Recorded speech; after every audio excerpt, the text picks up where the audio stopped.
Don't know who Weaver3 is. She was the first African-American female to receive her degree in aeronautical engineering from a PhD from Howard University. And that year she was the NASA Engineer of the Year.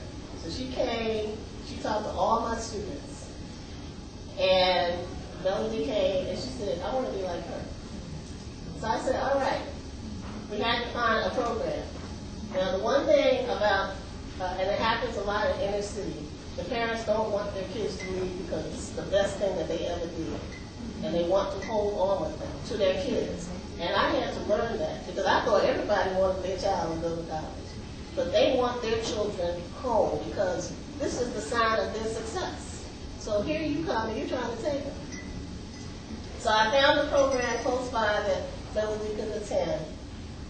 She went on to become a NASA fellow. Melody is graduating in May with her degree in aeronautical engineering. She has won the Department of Defense SMART Scholarship, which pays for her books, her health care, salary of $25,000 for her senior year. Will take her all the way up to her PhD.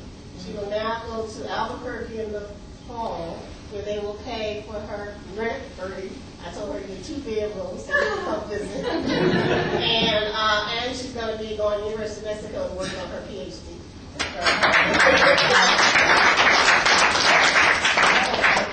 I want to piggyback on something my wife was describing about that smart lab environment.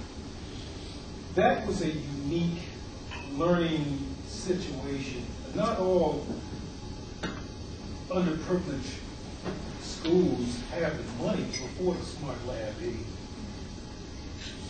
hybrid computer lab, probably about twice the size of this room, where you can actually engage kids in real-world problem solving using technology, project-based learning using technology, where we provided a safe environment for these kids who grew up in some of the toughest neighborhoods you can imagine.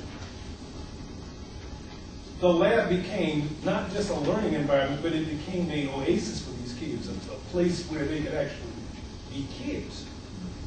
What we don't understand, what many educators in the inner city understand about some of the issues inner city kids encounter just in their daily lives would raise the hair on the back of someone, let's say in Nebraska somewhere in the middle of, your middle class areas out there. We're talking about gun violence. We're talking about kids leaving school and having to walk streets where they don't know whether they're going to make it home or not. We're talking about kids who live in some of the most abhorrent, dysfunctional situations you can imagine. How do schools mitigate these issues that are so distractive in terms of these kids learning? The Smart Lab provided an environment for that, but it cost a lot of money. It cost time and effort on the part of keeping that lab open. It cost time and effort in terms of us being on weekends working with these kids. Yes, all of the kids that came to that Smart Lab are in college. So Melody is a classic story, but what my wife did describe is some of the other kids who will be graduating from college this year. It is successful, but it takes a toll on you in terms of the time you got to spend, and money, and the commitment to the process. So I don't want you to believe that this is just a pie in the sky story that happens, like roses. It's a challenge. Right here and then right here. Well, to answer your question about how to motivate these students, I realized that students need to be intrinsically motivated to do what they want to do. My family is from India, and I have cousins that are still there studying. And when I go back and visit, my cousins are like 15, and they know for sure that they want to be engineers or doctors. And it's not because their parents are pressuring them, it's because early on in school they teach them these skills. And my cousin was telling me that every Thursday they have laptops coming to their classroom, and that's the only time that they get to use a computer, and they learn how to properly use it. And even though the teachers there are not highly skilled, they figure it out by themselves. And they do all of these programs because they want to. And the problem here, I think, is that it's hard to motivate students to become engineers or doctors. And by pushing them, we're not helping the situation because we're just pushing them to do something that they don't want to do. So I think we really need to focus on how do we make them want it too. So there's issues that we have to address. Right. Yes, sir. Well, I think the big issue when it comes to engaging students that come from those backgrounds, I'm actually one of those students. I come from a background that's pretty harsh. The school system wasn't that great where I came from as well, and I actually ended up at UCLA. It was a long journey, but I think the issue that made a big difference were teachers who actually genuinely cared. It didn't take money. It didn't take a huge amount of programs. It took teachers who were willing to spend extra time. And I had a Spanish teacher who I hated Spanish at the time, but I dealt with some of the issues that Mr. Weaver talked about, where it wasn't cool to be in honors classes. It wasn't cool to go to class. And you had teachers who would take you after class and talk to you seriously, give you the real facts of what the path that you might be on is going to lead you to. And then not just stopping there. I had teachers who would call my house. My Spanish teacher would call my house if I was late, if I fall asleep in class. And I think one of the instrumental factors that led me to be where I am today is a teacher. When I actually went to the community college level, the teacher took me to the side and showed. He highlighted some of the things that I was good at. I'm actually a pretty good writer. So instead of just passing me through, getting good grades, he actually took a really good interest in, what I can do well and showed me how I can apply those skills to something bigger.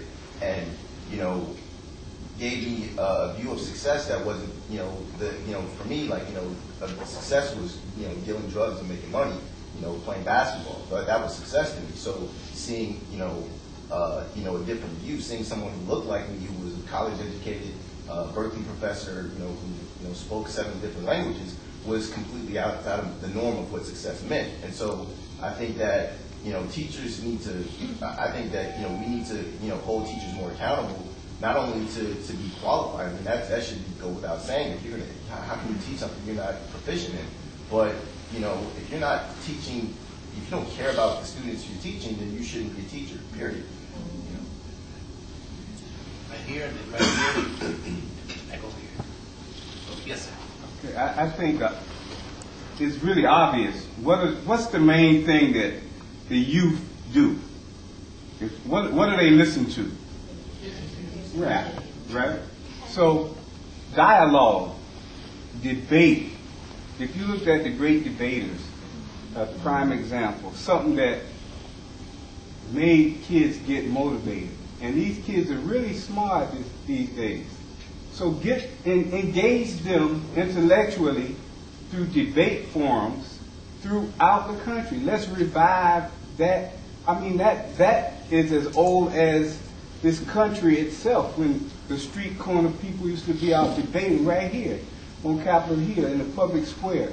If we give them issues that they could research in science and technology. I'm currently working with a group to expand debate teams in HBCUs now. We did one of the first debates, a public partnership between universities and the government and the EPA. For Earth Day, we did a debate. We did 2 debates. And Howard University was one of the schools that participated. But we found that debate sharpens our focus. It gives the students an opportunity to research diverse topics. Whatever you give them, they'll come back with it. And again, like these kids, they like to talk. They like to rap. They like to communicate. And if you're not talking to them, if you're not rapping, then we're off base with whatever, however you're trying to get to them. But if you make it fashionable somehow, but that has to be an element in it. If we could rap the periodic table, and that's a strategy right there, and they'll listen to it, make it a hit, get one of these rappers out here, A lot of people He's not off with that. He's not off.